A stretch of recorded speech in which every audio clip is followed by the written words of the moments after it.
news.com।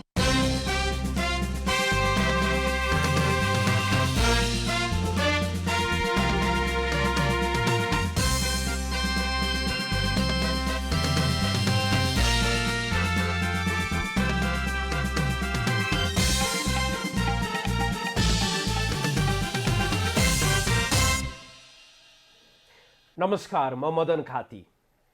नमस्कार, म अनिस्मा बस्नेत। राति 8 बजेको जनता समाचारमा स्वागत छ। सबैभन्दा पहिले प्रमुख समाचार। सरकारद्वारा भूमि सम्बन्धी समस्या समाधान आयोग विघटन आचरण विपरीत काम गरेको भन्दै रेलवेका महाप्रबन्धक भट्टराईलाई स्पष्टीकरण सोध्ने निर्णय। दार्चुला घटनाको विषयलाई लिएर प्रतिनिधि सभा बैठकमा सांसदहरूको आक्रोश। छानबिन समितिको प्रतिवेदनको पर्खाइमा रहेको गृहमन्त्रीको जवाब। लुम्बिनी प्रदेशका मुख्यमन्त्री पोखरेल विरुद्ध तेस्रो पटक अविश्वासको प्रस्ताव दर्ता। विशेष अधिवेशन बोलाउन प्रदेश प्रमुख समक्ष विपक्षी गठबन्धनको माग। चीनको वुहानमा पनि भेटियो कोरोनाको डेल्टा भेरिएन्ट। सबैको कोरोना परीक्षण गर्ने सरकारको घोषणा। र पूर्व कप्तान पारस खड्काद्वारा अन्तर्राष्ट्रिय क्रिकेटबाट सन्यासको घोषणा। नेपालका लागि क्रिकेट खेल्न पाउनु जीवनको सर्वश्रेष्ठ उपलब्धि भएको भनाई।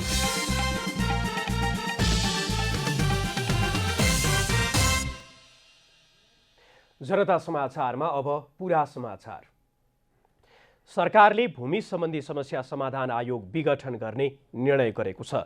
मन्त्री परिषदको आजको बैठकले आचरण विपरीत काम गरेको पाइएपछि नेपाल रेलवे कम्पनीका महाप्रबन्धक गुरूप्रसाद भट्टराईलाई स्पष्टीकरण सोध्ने तथा गोरखापत्र संस्थानका कार्यकारी अध्यक्ष कृष्ण मुरारी भण्डारी र सल्लाहकार सम्पादक गोपाल खनालले दिनुभएको राजीनामा पनि स्वीकृत गरेको छ।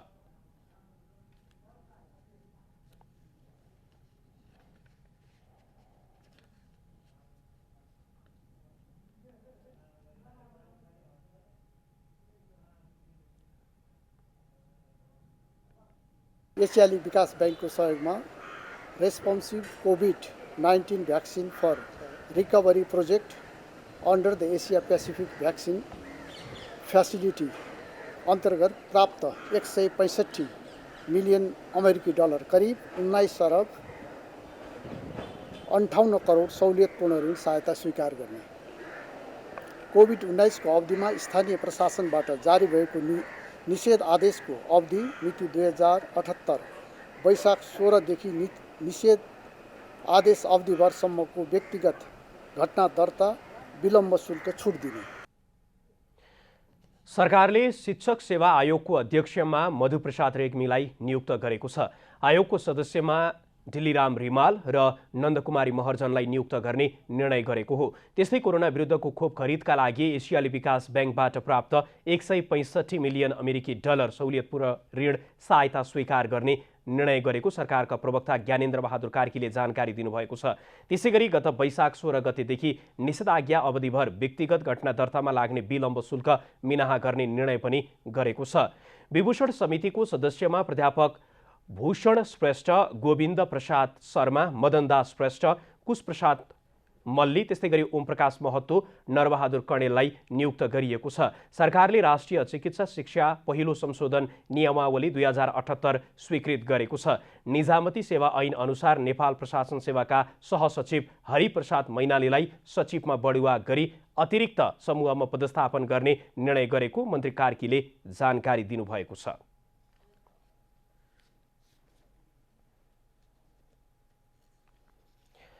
प्रतिनिधि सभाको मंगलबारको बैठकमा प्रमुख प्रतिपक्षी नेकपा एमालेका सांसदहरूले दार्चुलाको घटना र खोपको विषयलाई लिएर सरकारमाथि खनिएका छन्। सांसदहरूले अन्य समसामयिक विषयमा पनि सरकारको ध्यानाकर्षण गराएका छन्। प्रतिनिधि सभाको शून्य समयमा प्रमुख प्रतिपक्षी सांसदहरूले दार्चुला घटनामा सरकार मौन बसेको आरोप लगाएका छन्। भारत सरकारका विरुद्ध बोल्न नसकेको, कम्फर्टेबल भएको भन्दै निन्दा गरेका छन्। प्रतिनिधि सभाको बैठक सुरु हुनु अघि आफू बसेको स्थानबाट उठेर सरकारको ध्यानाकर्षण गराएका नेकपा एमालेका सांसदहरूले सरकारले छानबिन समितिको निष्कर्ष आउनु अघि धारणा सार्वजनिक उचित नहुने बताइरहेका बेला सरकारले भारतीय राजदूतलाई बोलाएर स्पष्टीकरण लिनुपर्ने आवाज उठेको छ। ट्रेनबाट महाकाली नदी तर्ने क्रममा जयसिंह धामी महाकाली नदीमा खसी बेपत्ता भएको घटनाप्रति म नेपाल सरकारको गम्भीरतापूर्वक ध्यान आकर्षण गराउन चाहन्छु र साथै उक्त घटनाको सत्य तथ्यको छानबिनको माग पनि गर्दछु। सांसद महेश बस्नेतले कांग्रेस नेतृत्वको सरकारले स्वास्थ्य माफियालाई संरक्षण गरेको आरोप लगाउनुभयो। त्यस्तै सरकारले खोपको दुरुपयोग गरेको प्रति कवितात्मक शैलीमा टिप्पणी गर्नुभयो। एसएसपीले तुन काटे, जयसिंह धामी महाकालीमा डुबे, सरकार भन्छ मौन बस, समाचार नबनाऊ। प्रधानमन्त्री भन्नुहुन्छ खोप खोप खोप, काँसको मेयरको घरमा खोप, उपसभापतिको घरमा खोप, होटलमा सत्तापक्षका कार्यकर्तालाई खोपै खोप, जनता दिनभरि लाइनमा खोप्नु सोप। सांसद मिन बहादुर विश्वकर्माले बीपी कोइराला स्वास्थ्य विज्ञान प्रतिष्ठानमा अनियमितता र भ्रष्टाचार भएको भन्दै त्यसको छानबिन गर्न माग गर्नुभयो। त्यहाँ आन्दोलनरत चिकित्सक, कर्मचारी र विद्यार्थीहरूको मागलाई सम्बोधन गर्नुपर्ने उहाँले बताउनुभयो। आज बीपी कोइराला स्वास्थ्य विज्ञान प्रतिष्ठान आफै सिकिस्त भएको छ। यसको सुधारका लागि चिकित्सक, कर्मचारी र विद्यार्थीहरू 1.5 महिनादेखि आन्दोलनरत छन्। आन्दोलनलाई सम्बोधन गर्न र समस्या समाधान गर्न गठित उच्च स्तरीय छानबिन समितिले बुझाएको प्रतिवेदनलाई सार्वजनिक गरी कार्यान्वयन गर्न र स्वच्छ छविका प्रतिष्ठित चिकित्सकलाई बेसी लगायत पदाधिकारीमा नियुक्ति गरी व्यापक फेरबदल गर्न र प्रतिष्ठानलाई अपेक्षित सुधार ल्याउनका लागि सम्माननीय सभामुख मार्फत नेपाल सरकारको गम्भीर ध्यानाकर्षण गराउँछु। आज बीपी कोइराला स्वास्थ्य विज्ञान प्रतिष्ठान आफै सिकिस्त भएको छ। यसको सुधारका लागि चिकित्सक, कर्मचारी र विद्यार्थीहरू 1.5 महिनादेखि आन्दोलनरत छन्।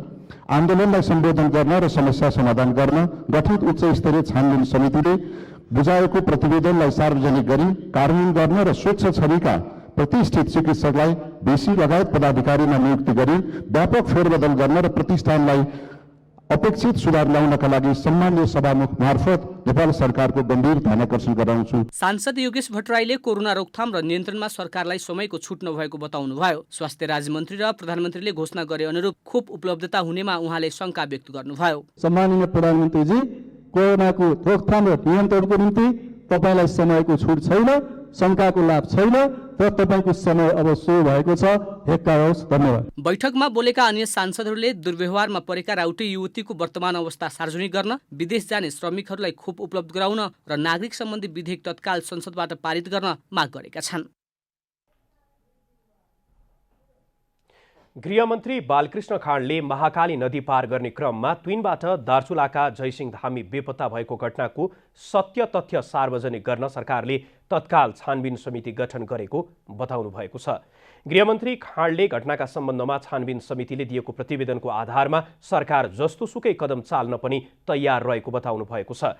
मंगलबार प्रतिनिधि सभाको बैठकमा सांसदहरूले सोधेको प्रश्नको जवाफ दिने क्रममा मन्त्री खाँडले सो छानबिन समितिले सत्य तथ्य सहितको प्रतिवेदन बाहिर नल्याउँदासम्म सरकारले थप केही पनि बोल्न नमिल्ने स्पष्ट पार्नुभयो। नेपाल सरकारले जे तथ्य हो त्यही नै सार्वजनिक गर्नेछ र त्यो तथ्यका लागि नेपाल सरकारले पूर्ण रूपमा अडान लिनेछ र जुनसुकै कदम चाल्नको लागि पनि नेपाल सरकार तयार छ। गृहमन्त्री खाँडले सो घटनाका सम्बन्धमा सत्य तथ्य बाहिर ल्याउन सरकारले छानबिन समितिलाई स्थानीय सरकार, प्रदेश सरकार र त्यहाँका जनप्रतिनिधिहरूसँग पनि छलफल गर्न निर्देशन दिएको पनि जानकारी गराउनु भएको थियो।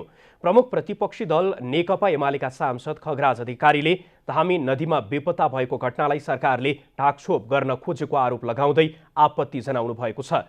एमालेकै अर्का सांसद योगेश भट्टराईले गृहमन्त्री खाँडले नदीमा बेपत्ता भएका धामीको मृत्यु नै भएको भन्ने ढङ्गले संसदमा हल्का टिप्पणी गरेको भन्दै आक्रोश व्यक्त गर्नुभयो। बडा घुमाउरो तरिकाले यहाँ त उहाँ आफै जाँदा चुडिएको जस्तो जुन भन्दैछ, यो निमुखो तरिकाले वास्तवमा हामी हाम्रो स्वाभिमान माथि लान सक्दैनौँ। अपराधीहरूलाई कारबाही हुनुपर्दछ। त्यसबारे मन्त्रीजी के भन्नुहुन्छ? स्वयं गृह मन्त्रालयको खोजी कार्य भएको छ भन्ने मन्त्रीजीको रिपोर्ट छ। त उहाँले जयसिंह धामीको डेथ बडी भनिसक्नुभयो। के जयसिंह धामीको मृत्यु भइसकेको हो?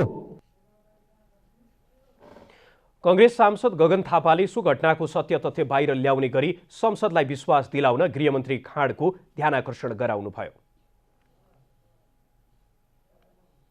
पक्षले आधिकारिक रूपमा आफ्नो संलग्नता नभएको भनेर भनेको हो।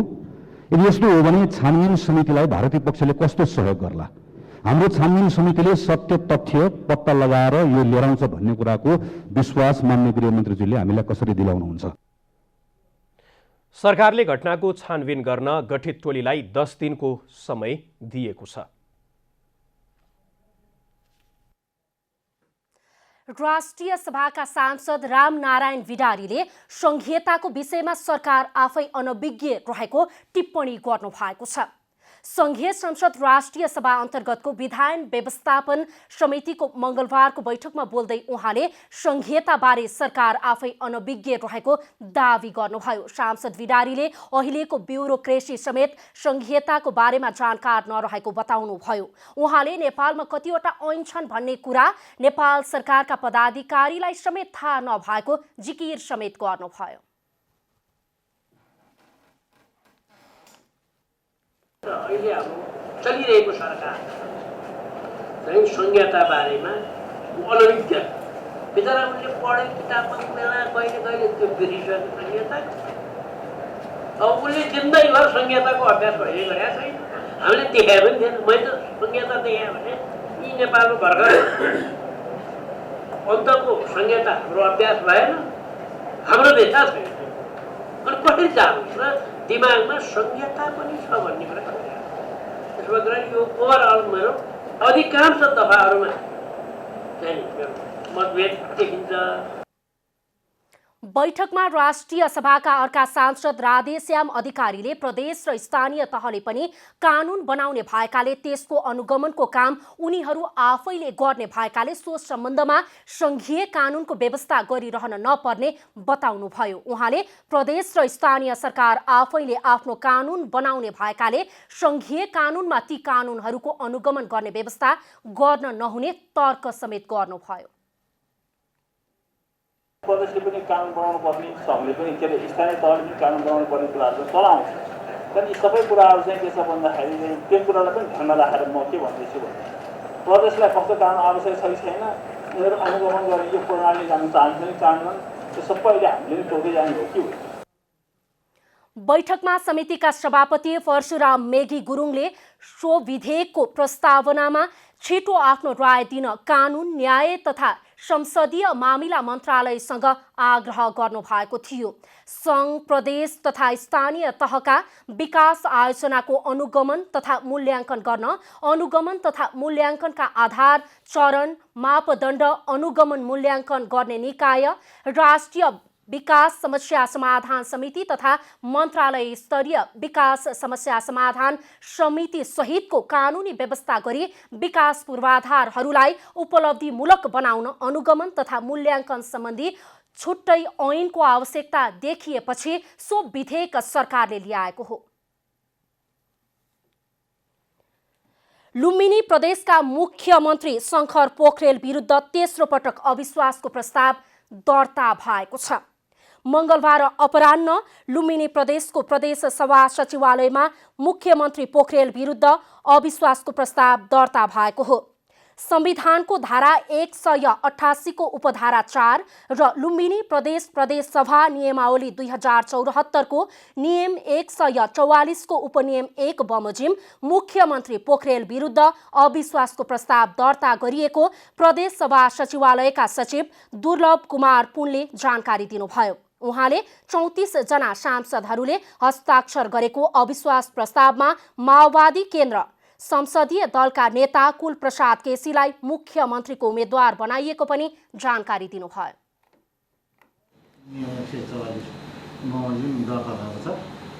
त्यसमा माननीय कुल प्रसाद केसीलाई वैकल्पिक मुख्यमन्त्रीको रूपमा मुख्यमन्त्रीको उम्मेद्वारको रूपमा उहाँहरूले उल्लेख गर्नुभएको छ र 34 जनाले हस्ताक्षर गरेर अविश्वास प्रस्ताव दर्ता गर्नुभएको छ। विपक्षी गठबन्धनले मंगलबार नै प्रदेश प्रमुख अमिक शेरचनसँग प्रदेश सभाको विशेष अधिवेशन माग गरेको थियो। लुम्बिनी प्रदेशमा हाल 80 जना सदस्य रहेका छन्। सत्तापक्ष एमालेको 39 जना सदस्य छन् भने माओवादी केन्द्रको 17, कांग्रेसको 19, जनता समाजवादी पार्टीको 3 र राष्ट्रिय जनमोर्चाको 1 गरी 40 सदस्य रहेका छन्। सरकार बनाउन 41 सदस्य आवश्यक पर्दछ। क्रियाशील सदस्यता विवादित रहेका ओडामा 13औं महाधिवेशनकै क्रियाशील सदस्यबाट नयाँ अधिवेशन गर्न नेपाली कांग्रेसका वरिष्ठ नेता रामचन्द्र पौडेल पक्षले माग गरेको छ। मंगलबार पूर्व महामन्त्री प्रकाश मान सिंहको ठमेली स्थित चाक्सीबारीमा बसेको बैठकले क्रियाशील बारे देखा परेका विवाद छिटो टुङ्ग्याउन नेतृत्वसँग माग गरेको छ। यस्तै समयमै महाधिवेशनको प्रक्रिया थाल्न पनि पौडेल पक्षको माग रहेको छ। बैठकमा महामन्त्री शशाङ्क कोइराला, पूर्व महामन्त्री सिंह, पूर्व सहमहामन्त्री रामशरण महत र अर्जुन नरसिंह केसी र मिनेन्द्र रिजाल लगायत नेता उपस्थित हुनुभएको थियो। आजको बैठकमा काठमाडौँमा उपलब्ध जिल्ला सभापतिहरू पनि सहभागी भएका थिए। बैठकपछि पूर्व सहमहामन्त्री केसीले विवादित ठाउँमा 13औं महाधिवेशनकै क्रियाशीलबाट नयाँ अधिवेशन गर्नुपर्ने बताउनु। सभापतिजी समेतको उपस्थितिमा यो केन्द्रीय कार्य समितिले नै गरेका निर्णय हो।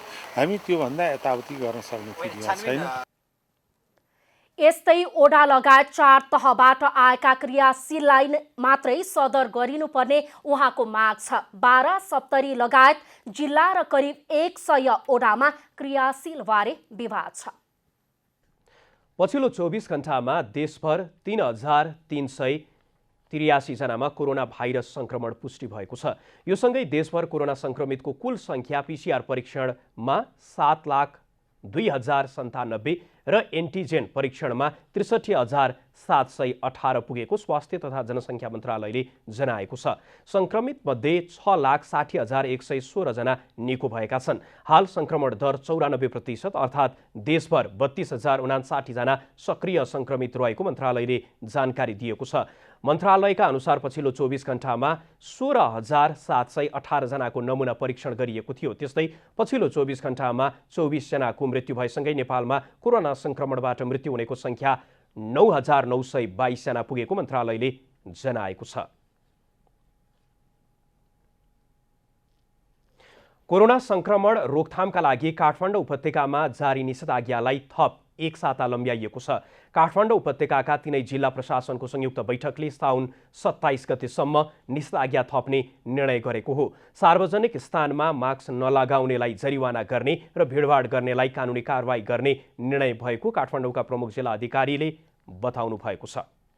निषेधाज्ञाको अनुगमन सुरक्षा निकायले नै गर्ने पराजुलीले जानकारी दिनुभयो। यसैबीच जिल्ला प्रशासन कार्यालय काठमाडौँले सभा, सम्मेलन, धरना, जुलुस, गोष्ठी, र्याली जस्ता गतिविधि नगर्न पनि आग्रह गरेको छ। प्रमुख जिल्ला अधिकारी कालीप्रसाद पराजुलीद्वारा जारी सूचनामा कोरोना संक्रमणको उच्च जोखिम रहेका बेला पनि विभिन्न समूहबाट भिडभाडजन्य क्रियाकलाप गर्ने, सभा, सम्मेलन, धरना, जुलुस, गोष्ठी, र्याली जस्ता गतिविधि भइरहेको भन्दै त्यसले संक्रमण दर अझै बढ्न सक्ने उल्लेख गरिएको विज्ञप्तिमा जनाइएको छ। यस्ता गतिविधिले कोरोना संक्रमण दर अझ उच्च हुन गई आउन सक्ने जोखिमलाई पनि सर्वसाधारणले मध्यनजर गर्नुपर्ने उहाँको भनाइरहेको छ। यस्ता गतिविधिले कोरोना संक्रमण दर अझ उच्च हुन गई तेस्रो लहर आउन सक्ने सम्भावना देखिएकाले स्वास्थ्य मापदण्ड विपरीत यस्ता गतिविधि नगर्न पनि प्रमुख जिल्ला अधिकारी पराजुलीले आग्रह गर्नुभएको छ।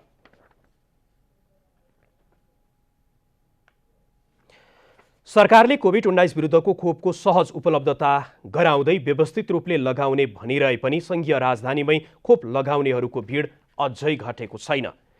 काठमाडौँमा कोभिड-19 विरुद्धको खोप लगाउने खोप केन्द्रहरूमा खोप लगाउनेहरूको भिड बढिरहेको छ। अव्यवस्थित रूपले खोप कार्यक्रम सञ्चालन गरिँदा खोप केन्द्रबाटै कोभिड संक्रमणको जोखिम पनि बढेको छ। काठमाडौँमा विभिन्न खोप केन्द्रबाट खोप निरन्तर लगाइएको छ, जहाँ लक्षित समूहका मानिसहरूको खोप लगाउन भिड लागेको छ। दिनभरि लाइनमा बस्दा पनि कतिपयले खोप लगाउन नपाएको गुनासो समेत गरेका छन्। अर्कोतर्फ नागरिकले आफूहरूले खोप लगाउन नपाएको पनि बताएका छन्। थापाथली स्थित प्रसुति गृह खोप केन्द्रमा खोप लगाउन पुगेका सर्वसाधारणले आफूहरूले खोप लगाउन नपाएको गुनासो गरेका छन्। खोप लगाउन पुगेका गोपाल खनालले बिहानभरि लाइन बस्दा पनि आफूलाई खोपबाट वञ्चित गरिएको बताउनुभयो।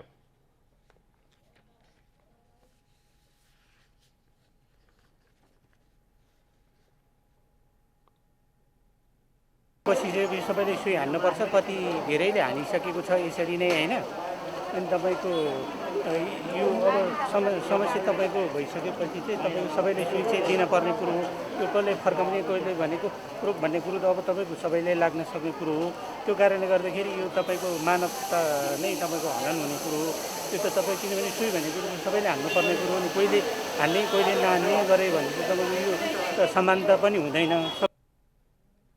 सरकारले 18 वर्ष माथिका सम्पूर्ण नागरिकलाई निर्विवाद खोप लगाउने व्यवस्था मिलाउनुपर्ने उहाँले बताउनु भएको छ। लक्षित समूह भनेर सरकारले नागरिकहरूलाई विभेद गरेको उहाँको भनाइ छ। पहुँचवालाले खोप लगाउन पाउने र अरूले लगाउन नपाउने अवस्थाको अन्त्य गर्न उहाँले सरकारसँग माग गर्नुभएको छ।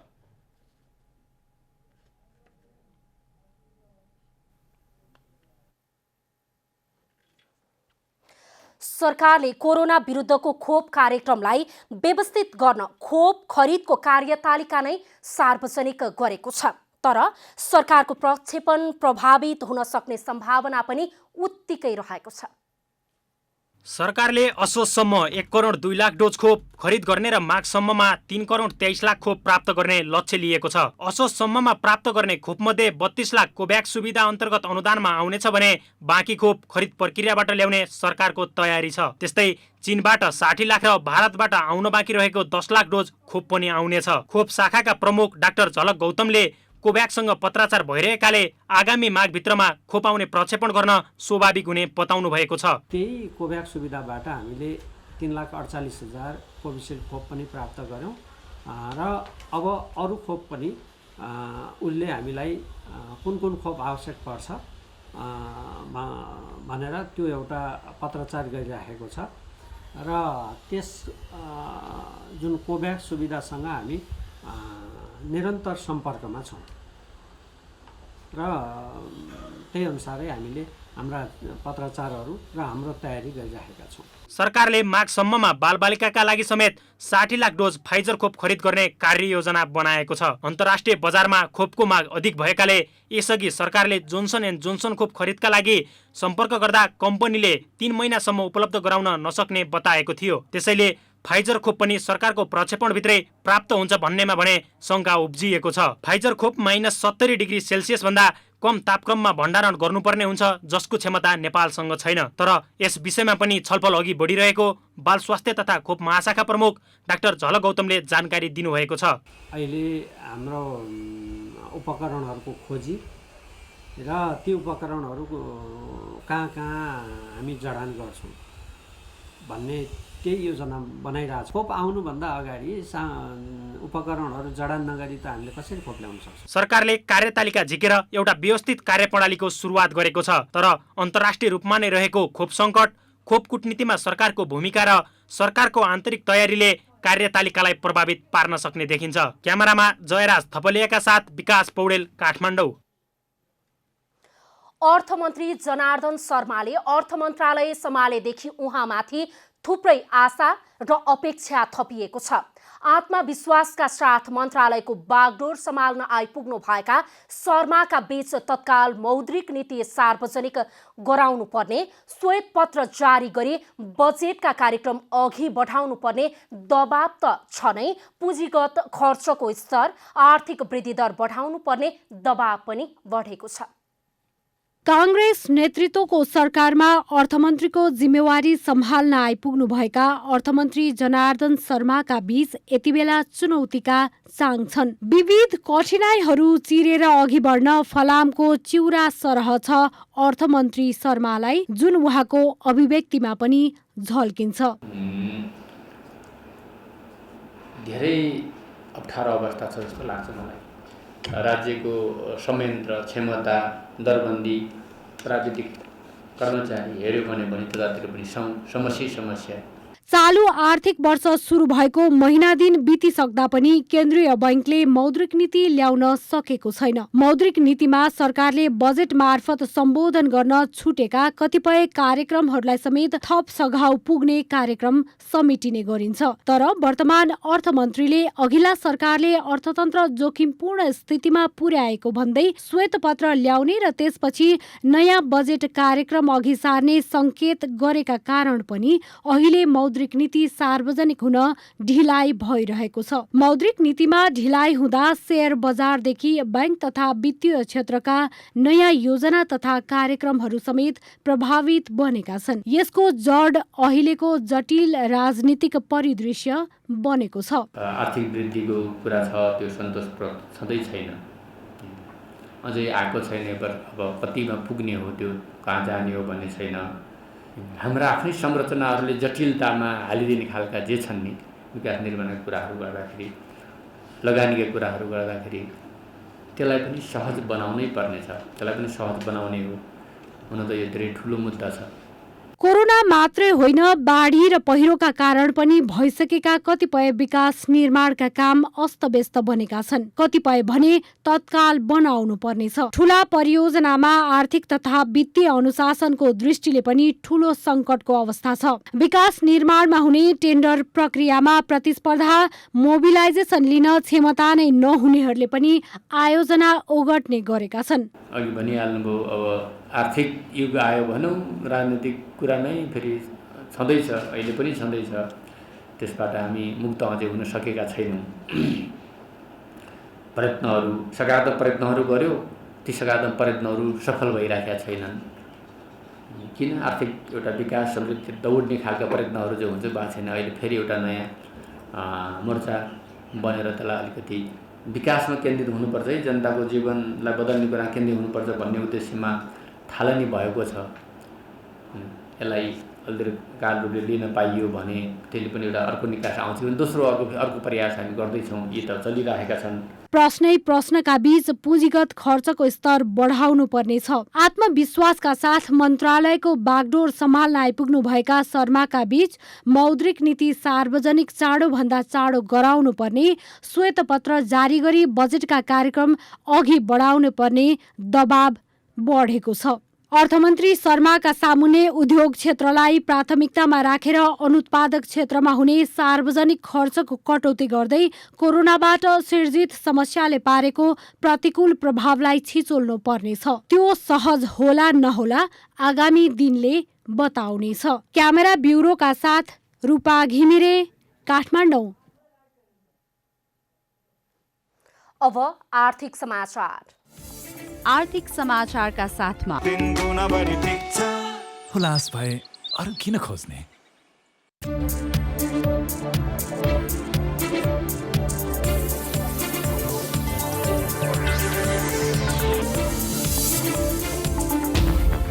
शेयर बजार परिसूचक नेप्सेले मंगलबार 3100 को कीर्तिमानी बिन्दु पार गरेको छ। नेप्सेले 3100 बिन्दु पार गरेको नेपालको शेयर बजारको इतिहासमा पहिलो पटक हो। आइतबार र सोमबार सामान्य बढेको नेप्से मंगलबार 26.02 अङ्कले बढेर 3111.09 बिन्दुमा पुगेको हो। मंगलबार 223 कम्पनीका 2 करोड 11 लाख किता शेयर 11 अर्ब 52 करोड रुपैयाँमा कारोबार भए। सबैभन्दा धेरै अपी पावर कम्पनीको 46 करोड 82 लाख रुपैयाँको शेयर किनबेच भएको छ। मंगलबार 5 थर पावर कम्पनी, घलेम्दी हाइड्रो, रुरु जलविद्युत, जीवन विकास लघुवित्त र युनियन लाइफको शेयर 10% बढेर सकारात्मक सर्किट लागेको छ। समग्र बजार बढे पनि युनिलिभर नेपाल कम्पनीको शेयर झण्डै 4% घटेको छ। प्रधानमन्त्री शेरबहादुर देउवाले नेपाल विद्युत प्राधिकरणको कार्यकारी निर्देशकमा पुनः कुलमान घिसिङलाई नियुक्त गर्न निर्देशन दिनुभएको छ। प्रधानमन्त्री देउवाले ऊर्जा मन्त्री पम्फा भुसाललाई घिसिङलाई नियुक्त गर्न निर्देशन दिनुभएको भुसालको सचिवालयले पुष्टि गरेको छ। निवर्तमान प्रधानमन्त्री केपी शर्मा ओली नेतृत्वको सरकारले वरिष्ठतमका आधारमा हितेन्द्र देव साक्यलाई प्राधिकरणको कार्यकारी निर्देशक बनाएको थियो, तर कार्य सम्पादन सन्तोषजनक नभएको ठहर गर्दै पुनः घिसिङलाई नै ल्याउने तयारी भएको हो। लोडसेडिङ हटाएर चर्चित बन्नुभएका घिसिङले प्राधिकरणलाई वित्तीय रूपमा सबल बनाउन भूमिका निर्वाह गर्नुभएको थियो। बैंक तथा वित्तीय संस्थाको मर्जरमा राष्ट्र बैंकले नयाँ व्यवस्था थप गर्ने भएको छ। केन्द्रीय बैंकले मौद्रिक नीति मार्फत पुँजी वृद्धिलाई प्राथमिकता दिँदै बैंकको संख्या घटाउने नीति लिने भएको हो। आपसमा मर्जरमा गएर केही प्रतिशतसम्म पुँजी वृद्धि गर्न बैंक तथा वित्तीय संस्थालाई हकप्रद शेयर जारी गर्न पाउने बाटो खुलाउन खोजिएको राष्ट्र बैंकले जनाएको छ। राष्ट्र बैंकले गत वर्ष मौद्रिक नीतिमा बैंक तथा वित्तीय संस्थाको पुँजी आधार बलियो बनाई जोखिम वहन गर्न सक्ने क्षमता अभिवृद्धि गर्न बैंक तथा वित्तीय संस्थाहरू एक आपसमा गाभ्न तथा गाभिने प्रक्रियालाई प्राथमिकता दिने जनाएको थियो।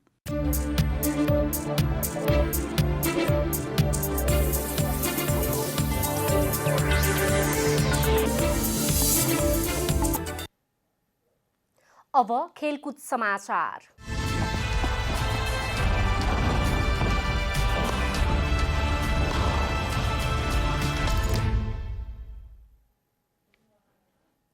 राष्ट्रिय क्रिकेट टोलीका पूर्व कप्तान पारस खड्काले अन्तर्राष्ट्रिय क्रिकेटबाट सन्यासको घोषणा गरेका छन्।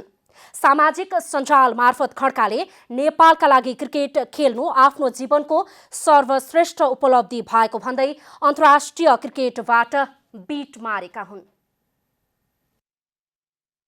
1.5 दशकभन्दा बढी समय क्रिकेटसँग साइनो गाँसेका नेपाली क्रिकेटर पारस खड्काले मंगलबार सामाजिक सञ्जालमा अन्तर्राष्ट्रिय क्रिकेटबाट बिदा लिने घोषणा गरेका हुन्। उनको कप्तानीको समयमा नेपाली क्रिकेटले धेरै सफलताका पाइला भेटाउँदै जाँदा 2014 मा पहिलो पटक T20 विश्वकप पनि खेल्ने मौका पायो। त्यो समय खड्काले नै नेपाली टोलीको कप्तानी सम्हालेका थिए।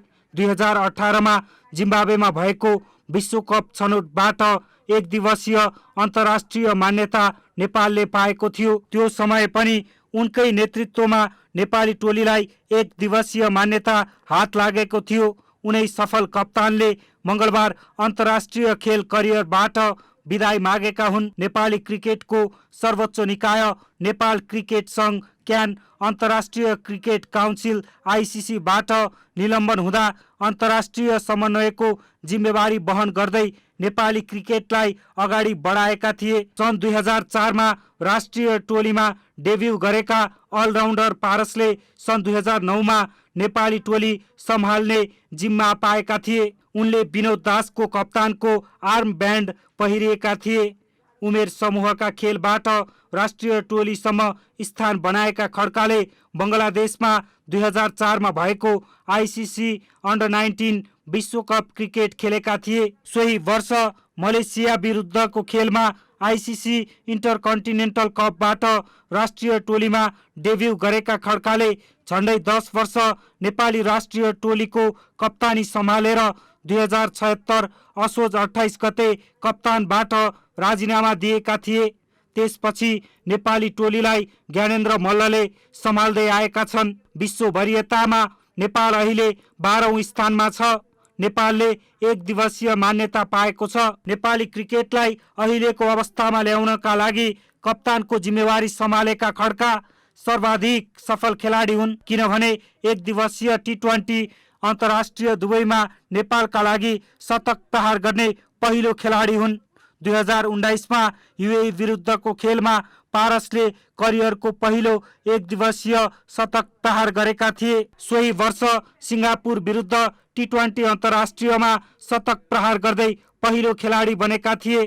पारसले नेपाली टोलीबाट 10 वटा अन्तर्राष्ट्रिय एक दिवसीय खेल खेलेका छन्। खड्काले 10 खेलबाट 315 रन जोडेका छन्। अर्को फर्मेट T20 अन्तर्राष्ट्रियमा 749 र 2020 मा 56 खेल खेल्दा 1377 रन बनाएका छन्।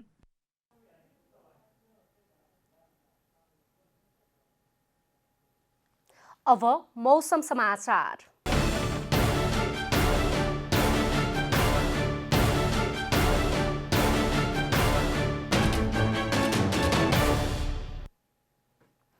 आज राति देशभर मौसम सामान्यदेखि पूर्णतया बदलिरही देशका अधिकांश स्थानमा हल्कादेखि मध्यम वर्षाको सम्भावना रहेको जल तथा मौसम पूर्वानुमान महाशाखाले जनाएको छ। अब देशभरका विभिन्न स्थानका मौसम सम्बन्धी थप विवरण।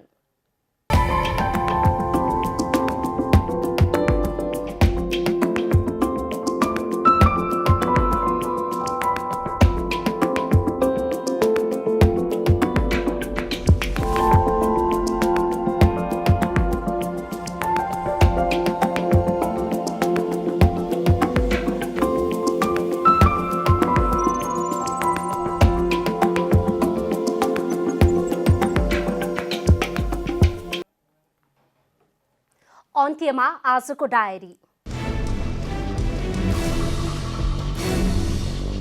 गृहमन्त्री बालकृष्ण खाँडले महाकाली नदी पार गर्ने क्रममा तुइनबाट दार्चुलाका जयसिंह धामी बेपत्ता भएको घटनाको सत्य तथ्य सार्वजनिक गर्न सरकारले तत्काल छानबिन समिति गठन गरेको बताउनु भएको छ। आज प्रतिनिधि सभाको बैठकमा सांसदहरूले सोधेका प्रश्नको जवाब दिने क्रममा मन्त्री खाँडले छानबिन समितिले सत्य तथ्य सहितको प्रतिवेदन बाहिर नल्याउँदासम्म सरकारले थप केही पनि बोल्न नमिल्ने स्पष्ट पार्नुभयो। क्रियाशील सदस्यता विवादित रहेका वडामा 13औं महाधिवेशनकै क्रियाशील सदस्यबाट नयाँ अधिवेशन गर्न नेपाली कांग्रेसका वरिष्ठ नेता रामचन्द्र पौडेल पक्षले माग गरेको छ। त्यस्तै समयमै महाधिवेशनको प्रक्रिया थाल्न पनि पौडेल पक्षको माग छ। आजको बैठकमा काठमाडौँमा उपलब्ध जिल्ला सभापतिहरू पनि सहभागी थिए। 12 सप्तरी लगायत जिल्ला र करिब 100 वडामा क्रियाशील बारे विवाद छ। पछिल्लो 24 घण्टामा देशभर 3,383 जनामा कोरोना भाइरस संक्रमण पुष्टि भएको छ। यो सँगै देशभर कोरोना संक्रमितको कुल संख्या पीसीआर परीक्षणमा 7,02,097 र एन्टिजेन परीक्षणमा 63,718 पुगेको स्वास्थ्य तथा जनसंख्या मन्त्रालयले जनाएको छ। यस्तै पछिल्लो 24 घण्टामा 24 जनाको मृत्यु भएसँगै मृतक संख्या 9,922 पुगेको छ। कोरोना भाइरसको उद्गमस्थल मानिएको चीनको हुबेई प्रान्तको राजधानी वुहानमा सबैको परीक्षण गरिने भएको छ। करिब 1 करोड 10 लाख जनसंख्या रहेको उक्त शहरमा पछिल्लो समय केही व्यक्तिलाई कोरोना संक्रमण देखिएपछि सबैको परीक्षण गर्न लागिएको हो। पछिल्लो समय वुहानमा अहिलेसम्मकै बढी संक्रामक मानिएको डेल्टा भेरिएन्ट देखिएको हो।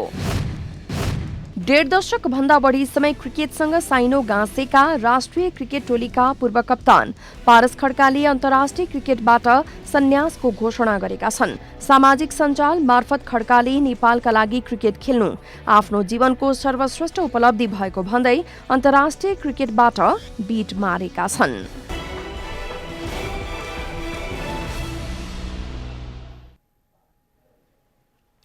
जनता समाचार अहिलेलाई यति नै। जनताद्वारा जनताका लागि प्रसारित जनता टेलिभिजनका कार्यक्रमहरू युट्युब, ट्विटर, फेसबुक र हाम्रो वेबसाइट जनतासमाचार.com मा पनि पढ्न र हेर्न सक्नुहुनेछ। समयमा सूचनामा तपाईको सहभागिता, समयमा समाचार हाम्रो प्रतिबद्धता। कोरोना भाइरसको संक्रमणबाट बच्न नियमित रूपमा हात धौँ, भिडभाडबाट टाढै रहौँ। नमस्कार।